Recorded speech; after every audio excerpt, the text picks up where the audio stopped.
Welcome to my YouTube channel, Truth Untold Story. Which country are you watching this video from? If you're new to the channel, don't forget to hit that subscribe button and turn on the bell for more emotional stories every day. Strange encounter in the park. CEO meets two girls with a baby and acts fast. The air was brisk, laced with the golden scent of fallen leaves. Central Park shimmered under the soft light of an early autumn morning. The trees swayed gently, their leaves scattering like confetti across the winding paths. For most people, it was just another Tuesday. But for Daniel Mercer, it was the beginning of something extraordinary. Daniel, a self-made tech mogul at 38, wasn't a man often seen outside the glow of computer screens and the buzz of boardrooms. His days were usually booked minute by minute. Product launches, investor meetings, strategy calls. But that morning, something had tugged at him. He couldn't explain it, but he'd felt an odd stillness the night before, a weight in his chest, a pull towards silence and sky. So, dressed in a charcoal overcoat and a navy scarf tucked loosely at his collar, he left his penthouse and walked. No driver, no assistant, just him and his thoughts. The park, as always, was a blend of life's quiet contrasts, joggers pushing themselves to new limits, dog walkers managing tangled leashes, parents pushing strollers with warm drinks in hand. But Daniel wasn't looking for anything. He walked aimlessly, more observer than participant, letting the cold air clear his mind. He had just passed the old stone bridge near the lake when he noticed something unusual. There, on a bench, partly shadowed by a bare-branched tree, sat two young girls. They were hunched together, their small forms pressed close for warmth. One clutched a baby in her arms, the infant barely visible beneath a thin, tattered blanket. He slowed, something tightening in his chest. There was no adult nearby. No diaper bag, no stroller, no coats. Daniel wasn't a father, but he recognized worry when he saw it. The older girl, maybe 12, kept glancing around, her eyes sharp with fear. The younger one looked barely 8, her legs dangling off the bench, swinging nervously. Her face was smudged with dirt. The baby made a soft, shuddering sound, a faint whimper, like a kitten lost in the cold. Daniel stopped completely, his boots crunching over a patch of fallen leaves. He wasn't the kind of man who intervened, not usually, but this scene unsettled him. His gaze swept the area. No police, no parents, just people passing by, glancing for a second and moving on, avoiding, assuming. The girls' clothes were mismatched, far too light for the crisp chill in the air. The older girl's sleeves barely reached her wrists.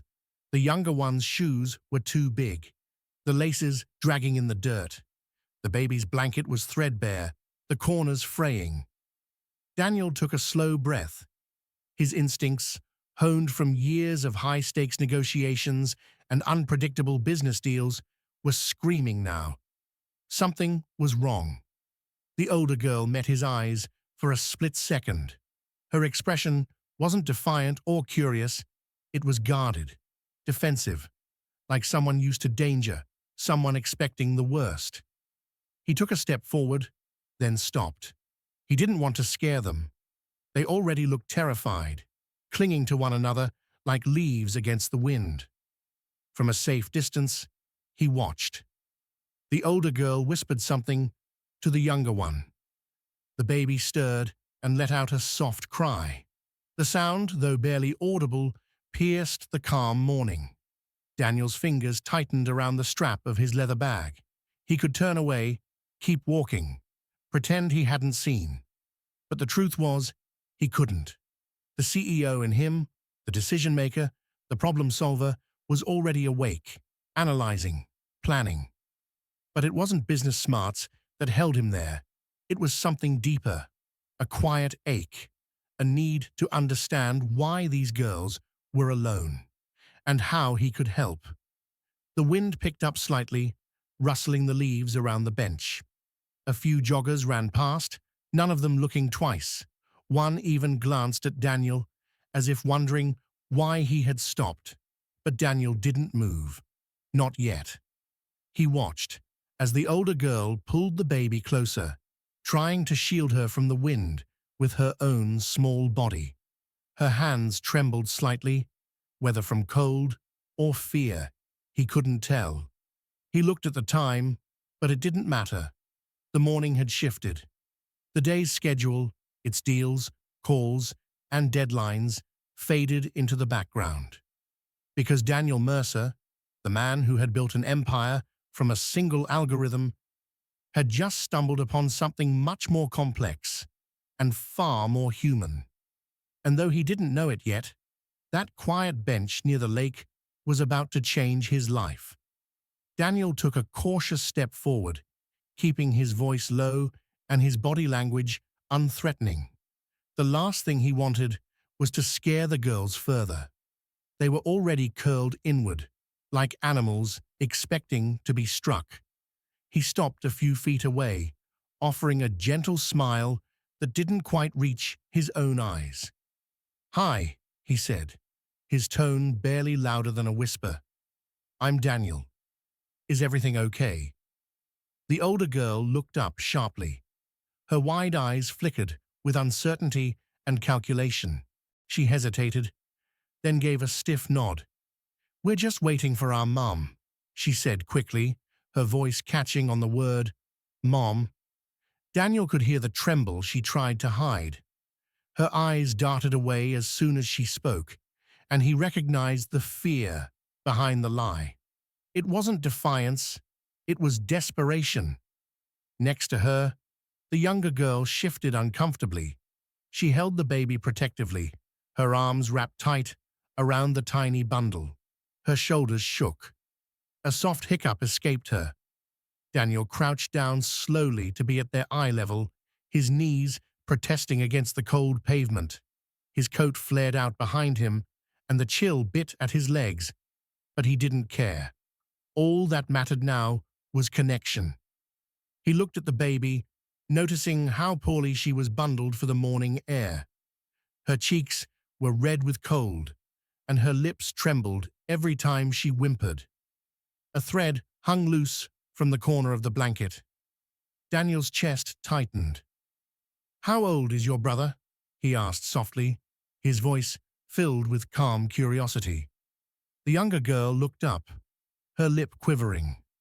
She blinked, and tears slipped silently down her cheeks. Her voice was barely audible. "She's not our brother," she whispered. "She's our sister. Her name is Hope." The way she said it, so gently, as if the name was sacred, sent a ripple through Daniel. A strange warmth filled his chest, mixed with dread. The older girl inhaled sharply. Her body seemed to tense, as if the truth had cracked something she'd been struggling to hold together.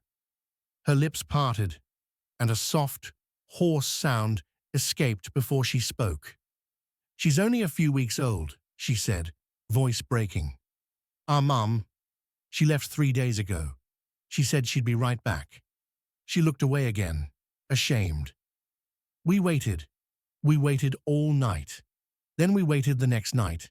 We thought maybe she was sick, or maybe her phone was dead, but she didn't come back."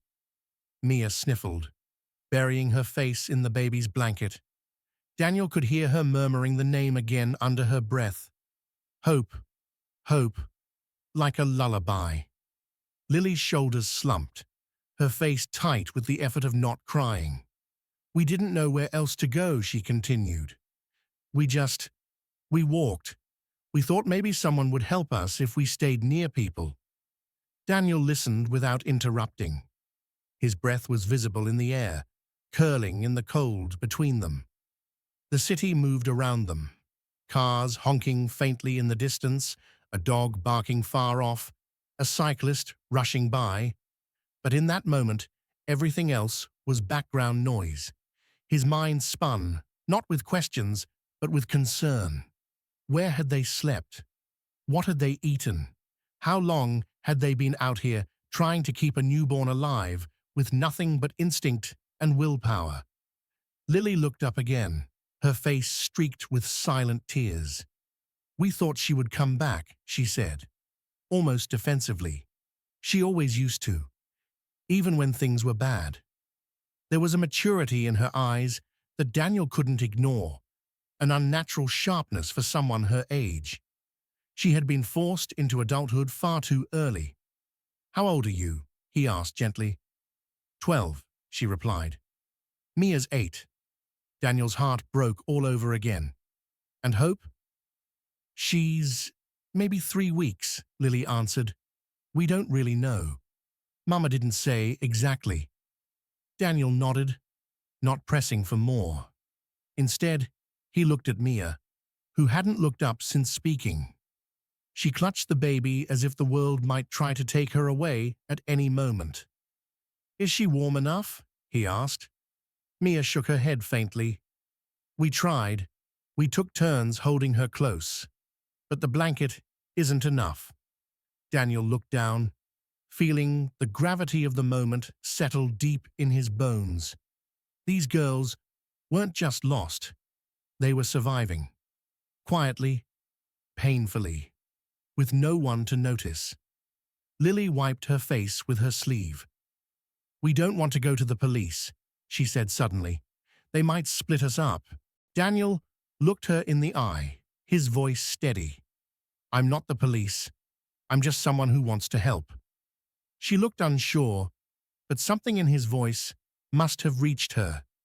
A tiny flicker of hope lit behind her tired expression.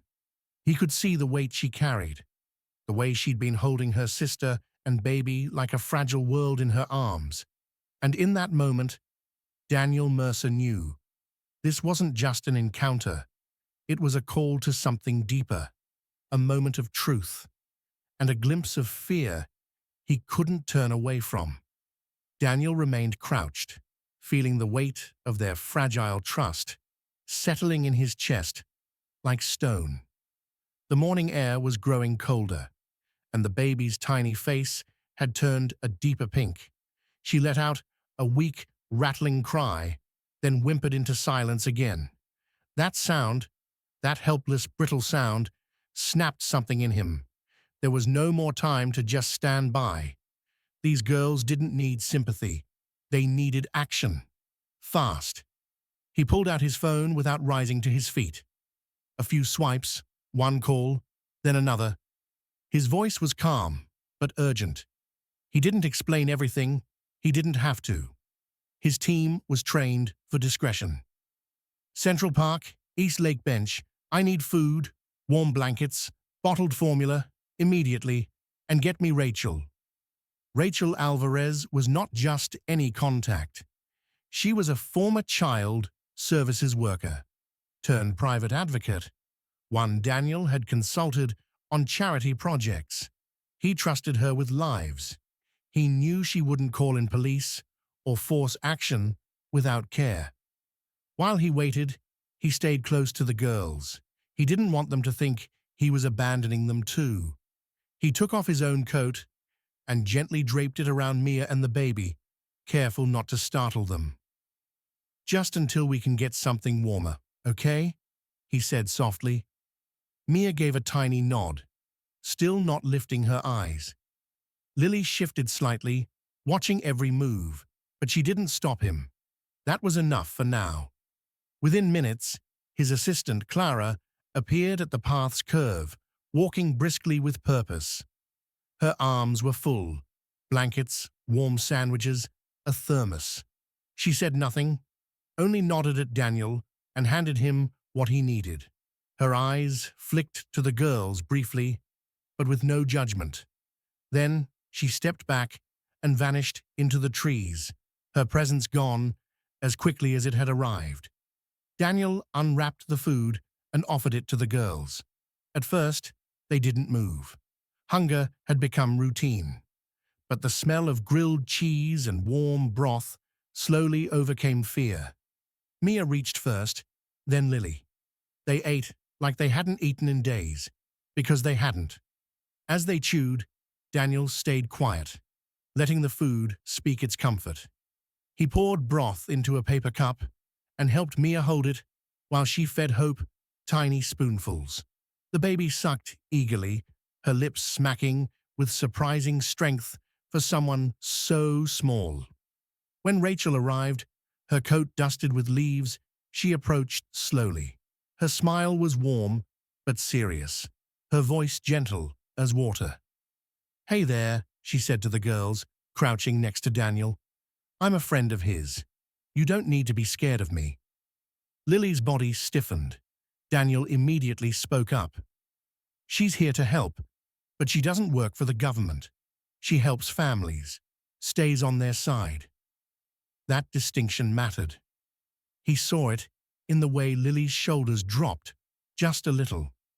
Rachel sat cross-legged on the ground, unbothered by the cold.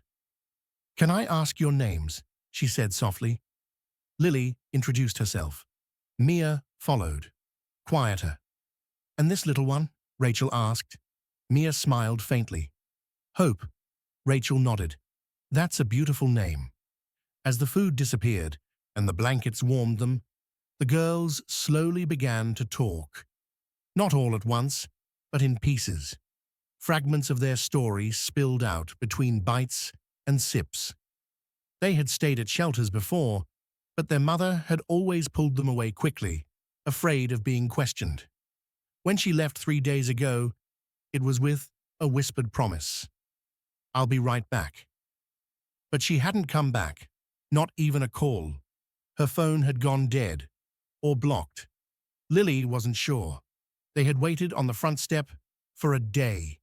Then, with nowhere left to turn, they started walking. Bus stops, train platforms, fast food bathrooms. They had tried them all. Sometimes strangers gave them food. Most ignored them. One man tried to grab Lily's arm. That's when they fled to the park. Daniel listened without interrupting, his throat tightening. His boardrooms had never prepared him for this. But as he sat in the cold, listening to these girls cling to each other and to hope, he felt a kind of urgency he'd never known. He had made a name building companies, constructing visions out of code and capital. But none of it had ever made him feel this present, this human. He looked at Rachel. She gave a small nod. She saw it too, the fragility of their situation, the danger just beneath the surface. But there was also strength, the kind born of sheer necessity. Lily had kept them alive. Mia had kept Hope safe. Together, they had fought against the odds with nothing but instinct and sisterhood.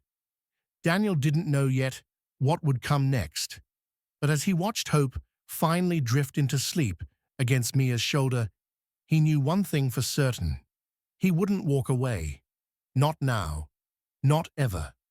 The sun had long dipped beneath the skyline by the time Daniel guided the girls into the black SUV that waited near the edge of the park. The heat inside was immediate, a stark contrast to the chill that had crept into their bones.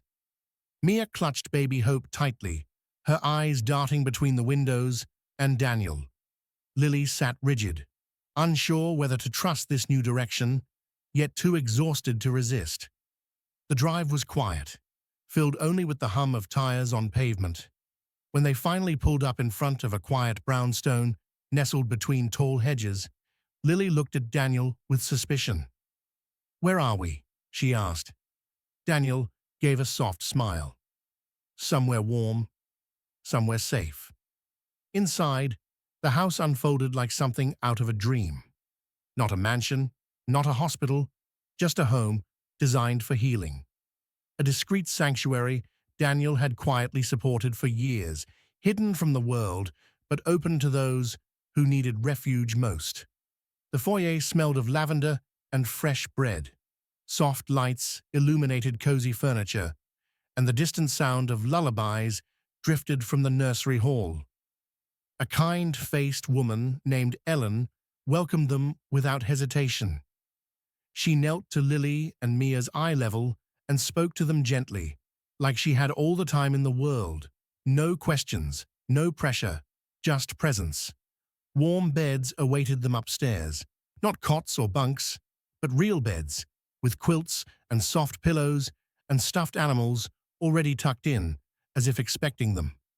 Mia's hand lingered on the edge of her mattress, like she wasn't sure it would still be there if she blinked. Nurses came to check on Hope, smiling as they gently lifted her to assess her health. One of them gasped softly. "She's dehydrated but stable," she said. "No fever. We'll keep her monitored tonight." For the first time, Daniel saw the baby rest without tension, her tiny fingers unclenched in sleep. Lily stood at the doorway of the nursery, watching everything, her body still tense. Daniel walked up beside her, but didn't speak right away. When he did, it was just a whisper. "You did everything right. She's okay now." Lily's eyes filled with tears, and before she could stop herself, she whispered back, "Is this real?" He didn't answer with words, just placed a reassuring hand on her shoulder. She didn't pull away. That night, Daniel didn't leave. He stayed on the couch in the common room, reading silently, half dozing in between the nurses' check-ins. He felt something pulling at him that no board meeting or billion-dollar deal ever had. It wasn't obligation. It was connection. Over the next few days, he returned, again and again, sometimes with food, sometimes just to listen. He never brought reporters, never told anyone. This wasn't for show. It became a rhythm. The girls began to expect him. Mia would run up to show him drawings. Lily asked him one day if he liked books and handed him one she'd found in the center's small library. He read it overnight and discussed it with her the next day, chapter by chapter. Hope grew stronger, her cheeks pinking with health. She laughed for the first time one morning, a soft, startled sound that made Mia giggle uncontrollably. Daniel recorded the moment on his phone and later replayed it in his office more times than he'd admit. Slowly, Lily began to open up. One evening, seated under the tree in the back garden, she told Daniel that their mum used to be kind. Before the pills, before the nights she didn't come home. She explained how she had learned to cook, to keep Mia quiet when the yelling started, how she once found her mother unconscious on the bathroom floor. Daniel listened without interruption, each word carving into him. He couldn't fix the past, but he could be part of something better. He met with Rachel again, this time not as a rescuer, but as a man trying to understand what it meant to stand by these girls long term. They weren't just a case, they were family. He began discussing guardianship options, asking careful questions about how to support them without uprooting their world again. The staff at the center noticed it too, how Lily relaxed more when Daniel was around, how Mia's drawings now included a tall man with glasses and a kind smile standing beside their stick-figure family. Something had shifted in him, in them, in all of it. This wasn't a temporary detour from his life. It was becoming his life. He didn't just want to help. He wanted to protect. And maybe, just maybe, he wanted to belong. Time, once their enemy, began to heal. 6 months quietly slipped by like pages in a book, each one filled with a different kind of peace the girls had never known before. The house that had once felt too good to be real now felt like theirs. The routines became comforting, mornings filled with the sound of toast popping, Hope babbling in her high chair, and Mia's excited chatter about crayon colors or silly dreams. Lily, now enrolled in a nearby middle school, walked each morning with her backpack slung confidently over one shoulder, her once watchful eyes now wide with curiosity instead of fear. She joined the school's book club and started helping younger students with reading, rediscovering her love for stories that didn't include hiding or hunger. Mia began attending a local art class and filled her sketchpad with images of butterflies, sunshine, and a tall man with warm eyes who never let go of their hands. Baby Hope, now crawling and laughing freely, had become the sunshine of the home. Her laughter echoed through the rooms, a sound that wrapped around everyone like a promise. Daniel never missed a moment. He balanced boardrooms and bedtime stories, investor calls and school recitals. His once immaculately timed life was now delightfully interrupted by the chaos of hair bows, missing socks, and Saturday pancake mornings. He didn't mind. In fact, he found he craved it. He attended parent-teacher conferences with a mixture of pride and awe, marveling at how Lily advocated not just for herself, but for other students. He took Mia to museums, answering her questions about color and light, often having no idea what to say, but loving the chance to try. He made space in his calendar for them, not just as a duty, but as something sacred. They weren't charity, they were his girls. Rachel remained involved too, helping guide the slow, steady process of stability. She made sure the transition was always with their consent, never forced. But still, Daniel had been holding back a question, one that lived in his heart every time he tucked Hope in or helped Lily with math homework. And then, one rainy Thursday night, as thunder rolled softly beyond the windows, and the four of them gathered around a bowl of spaghetti at the dinner table, Daniel finally asked. He set down his fork, cleared his throat gently, and looked at them, really looked at them. "I've spoken with the court," he began. Lily glanced up, her mouth still full. "If you want," he continued slowly, carefully, "I would be honored to become your guardian." Silence. For a moment, all that could be heard was the faint dripping of rain against the glass. Then, Lily's spoon clattered to the table. Her eyes widened, her breath caught, and she looked at Mia, who stared back with equal disbelief. Hope squealed, unaware of the moment's weight, her small hands clapping cheerfully. Tears rose in Lily's eyes. Her lips trembled, but no words came. Just a sudden push away from her chair and a leap into Daniel's arms. Mia followed, wrapping her arms around his waist, pressing her face into his shirt. He held them both, tightly, wordlessly. In that embrace, something invisible but permanent formed, a bond not made by blood, but by love. The kind of love that shows up every day, the kind that stays. Lily finally whispered, her voice broken with joy, "We don't have to be scared anymore." Daniel pulled back just enough to look at her. "Not ever again," he said. "You're home." The room filled with emotion, heavier than any storm outside. No documents had been signed yet, no official announcement made, but the truth was already clear.